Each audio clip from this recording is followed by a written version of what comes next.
আসসালামু আলাইকুম। আপনারা সবাই কেমন আছেন? আশা করি যে যেখানে আছেন আল্লাহর রহমতে সবাই ভালো আছেন। আমিও ভালো আছি। আমার আজকের রেসিপি হলো কাসকি মাছের শুটকি ভুনা।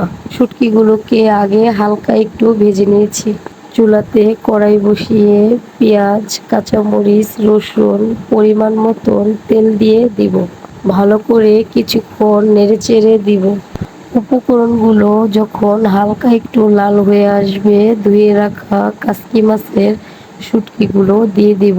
ভালো করে নেড়েচেড়ে কিছুক্ষণ তেলের মধ্যে ভাজা ভাজা করে নিব। তারপরে পুড়ে যেন না যায় সামান্য একটু পানি দিয়ে দিব। তারপরে আদা রসুন বাটা, হলুদের গুঁড়া, মরিচের গুঁড়া, স্বাদ মতন লবণ দিয়ে দিব। তারপরে মশলাগুলো ভালো করে নেড়েচেড়ে কিছুক্ষণ কষিয়ে নিব। তারপরে পরিমাণ মতন একটু পানি দিয়ে নেড়েচেড়ে দিব।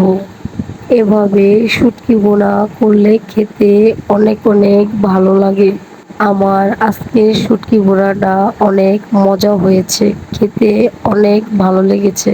আমার মতন যাদের শুটকি অনেক পছন্দ, আপনারা চাইলে এরকম করে বাসায় শুটকি ভুনা করে খেয়ে দেখতে পারেন।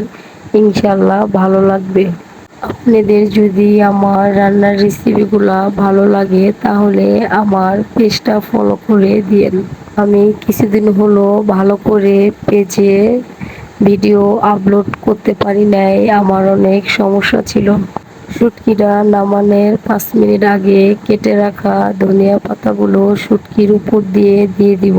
আপনারা আমার রান্নার ভিডিও কে কোন জায়গা থেকে দেখেন আমাকে কমেন্ট করে জানাবেন। আজকের ভিডিও এই পর্যন্তই। সবাই ভালো থাকবেন। আল্লাহ হাফেজ।